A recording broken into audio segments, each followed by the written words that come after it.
Hi ಸ್ನೇಹಿತರೆ, ಎಲ್ಲರಿಗೂ ನಿಶಕಣ ಚಾನಲ್ಗೆ ಮತ್ತೊಮ್ಮೆ ಪ್ರೀತಿಯ ಸುಸ್ವಾಗತ. ಇವತ್ತಿನ ವಿಡಿಯೋದಲ್ಲಿ ಕೃಷ್ಣ ಜನ್ಮಾಷ್ಟಮಿ ಹಬ್ಬದ ಮಹತ್ವದ ಬಗ್ಗೆ ತಿಳಿಸ್ಕೊಡ್ತಾ ಇದ್ದೀನಿ.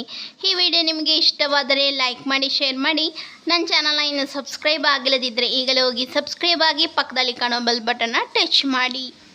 ಮಥುರದಲ್ಲಿ ವಿಷ್ಣು ದೇವರು ಜನಿಸಿದ ದಿನವನ್ನು ಶ್ರೀಕೃಷ್ಣ ಜನ್ಮಾಷ್ಟಮಿ ಎಂದು ಆಚರಿಸಲಾಗುತ್ತದೆ.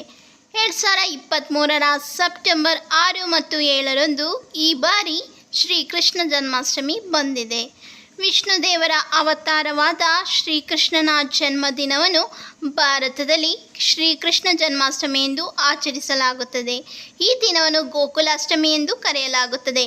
ಭಾದ್ರಪದ ತಿಂಗಳ 8ನೆಯ ದಿನದಂದು ಶ್ರೀ ಜನ್ಮಾಷ್ಟಮಿ ಆಚರಿಸಲಾಗುತ್ತದೆ. ದಿನಾಂಕ ಮತ್ತು ಸಮಯ. ರಕ್ಷಾಬಂಧನದಂತೆಯೇ ಈ ವರ್ಷ ಕೃಷ್ಣ ಜನ್ಮಾಷ್ಟಮಿಯ ದಿನಾಂಕದ ಬಗ್ಗೆ ಖಚಿತತೆ ಇಲ್ಲ. ಇದನ್ನು ಸೆಪ್ಟೆಂಬರ್ 6 ಅಥವಾ 7ರಂದು ಆಚರಿಸಲಾಗುತ್ತದೆ.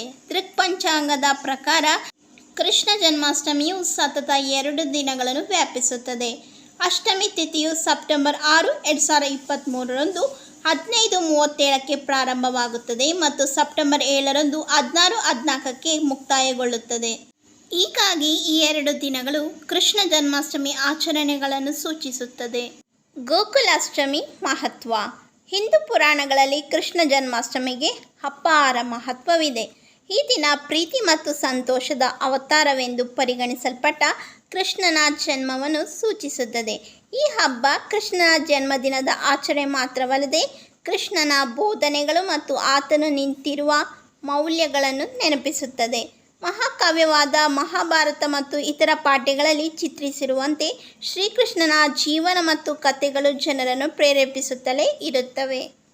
ಕೃಷ್ಣ ಜನ್ಮಾಷ್ಟಮಿಗೆ ಸಂಬಂಧಿಸಿದ ದಂತಕಥೆಗಳು. ದೇವಕಿಯು ತನ್ನ 8ನೆಯ ಮಗನಿಗೆ ಜನ್ಮ ನೀಡಿದಾಗ ದೈವಿಕ ಹಸ್ತಕ್ಷೇಪದಿಂದ ಮಧುರ ರಾಜ್ಯವು ನಿರ್ಧರಿಸಲ್ಪಟ್ಟಿತು. ವಾಸುದೇವನು ಪರಿಸ್ಥಿತಿಯನ್ನು ಉಪಯೋಗಿಸಿಕೊಂಡು ತನ್ನ ಶಿಶುವನ್ನು ಮಧುರದಿಂದ ನುಸುಳಲು ಸಾಧ್ಯವಾಯಿತು. ಜೋರು ಮಳೆಯಲ್ಲಿ ಕೃಷ್ಣನನ್ನು ಬುಟ್ಟಿಯಲ್ಲಿ ಹೊತ್ತು ತರಲಾಯಿತು. ಹಾವುಗಳ ರಾಜ ಎಂದು ಕರೆಯಲ್ಪಡುವ ಶೇಷ್ನಾಗ್ ತನ್ನ 5 ತಲೆಯ ಹುಡ್ನಿಂದ ಇಬ್ಬರನ್ನು ರಕ್ಷಿಸಿದನು. ವಾಸುದೇವನು ಯಮುನಾ ನದಿಯನ್ನು ದಾಟಲು ಮತ್ತು ದೈವಿಕ ಶಕ್ತಿಗಳ ಸಹಾಯದಿಂದ ಗೋಕುಲವನ್ನು ತಲುಪಲು ಸಾಧ್ಯವಾಯಿತು.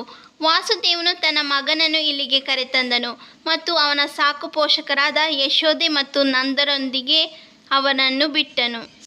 ಮತ್ತೊಂದೆಡೆ ಯಶೋದೆಯು ದುರ್ಗಾದೇವಿಯ ಅವತಾರವೆಂದು ಪರಿಗಣಿಸಲ್ಪಟ್ಟ ಹುಡುಗಿಗೆ ಜನ್ಮ ನೀಡಿದಳು. ವಾಸುದೇವನು ಅಪ್ರಾಪ್ತ ಬಾಲಕಿಯನ್ನು ಮಧುರೆಗೆ ಮರಳಿ ಕರೆದೊಯ್ದನು. ದೇವಕಿಯ 8ನೆಯ ಮಗನ ಕೈಯಿಂದ ಅವನ ಮರಣದ ಭವಿಷ್ಯವು ಸುಳ್ಳಾಗಿದೆ ಎಂದು ಅವನು ಕಂಸನನ್ನು ವಂಚಿಸಿದನು. ಅದು ಅವನಿಗೆ ಸಮಾಧಾನ ಮತ್ತು ಸಂತೋಷವನ್ನುಂಟು ಮಾಡಿತು. ಪ್ರತಿ ವರ್ಷ ಭಕ್ತರು ಜನ್ಮಾಷ್ಟಮಿಯ ಹಬ್ಬವನ್ನು ಅತ್ಯಂತ ಉತ್ಸಾಹ ಮತ್ತು ಸಂಭ್ರಮದಿಂದ ಆಚರಿಸುವ ಮೂಲಕ ತಮ್ಮ ಅಧಿಪತಿ ಮತ್ತು ರಕ್ಷಕ ಕೃಷ್ಣನ ಜನ್ಮಕ್ಕಾಗಿ ಸಂತೋಷ ಪಡುತ್ತಾರೆ. ಕೃಷ್ಣ ಜನ್ಮಾಷ್ಟಮಿ ಪೂಜಾ ವಿಧಿ. ಬೆಳಿಗ್ಗೆ ಸ್ನಾನ ಮಾಡಿ ಮತ್ತು ತಾಜಾ ಬಟ್ಟೆಗಳನ್ನು ಹಾಕಿ ಶ್ರೀಕೃಷ್ಣನ ತೊಟ್ಟಿಲನ್ನು ಅಲಂಕರಿಸುವ ಮೂಲಕ ರಾತ್ರಿಯಲ್ಲಿ ಪೂಜೆಯ ಸಿದ್ಧತೆಗಳನ್ನು ಪ್ರಾರಂಭಿಸಿ ಮತ್ತು ದೇವಾಲಯವನ್ನು ಸ್ವಚ್ಛಗೊಳಿಸಲು ಗಂಗಾಜಲವನ್ನು ಬಳಸಿ. ಪೂಜೆಯನ್ನು ಪ್ರಾರಂಭಿಸಲು ಧ್ಯಾನವನ್ನು ಗಮನಿಸಿ. ಶ್ರೀಕೃಷ್ಣನ ವಿಗ್ರಹವನ್ನು ಗೌರವಯುತವಾಗಿ ತೊಟ್ಟಿಲಲ್ಲಿ ಇರಿಸಿ. ನಿಮ್ಮ ಬಳಿ ತೊಟ್ಟಿಲಿಲ್ಲದಿದ್ದರೆ ನೀವು ಮರದ ಚೌಕಿಯನ್ನು ಸಹ ಬಳಸಬಹುದು. ದೇವತೆಯ ಪಾದಗಳಿಗೆ ನೀರನ್ನು ಅರ್ಪಿಸುವುದನ್ನು ಪಾಡ್ಯ ಎಂದು ಕರೆಯಲಾಗುತ್ತದೆ. ಭಗವಂತನಿಗೆ ಅಘರ್ಯವನ್ನು ಅರ್ಪಿಸಿ. ಅಚಮನವನ್ನು ಮಾಡಿ ಇದು ಭಗವಂತನಿಗೆ ನೀರನ್ನು ಅರ್ಪಿಸಿ ನಂತರ ಅದನ್ನು ಕುಡಿಯುವ ಕ್ರಿಯೆಯಾಗಿದೆ. ಭಗವಂತನ ಸ್ನಾನ ಸಮಾರಂಭವನ್ನು ಕೈಗೊಳ್ಳಲು ಪಂಚಾಮೃತದ 5 ಪದಾರ್ಥಗಳೊಂದಿಗೆ ವಿಗ್ರಹವನ್ನು ಸುರಿಯಿರಿ.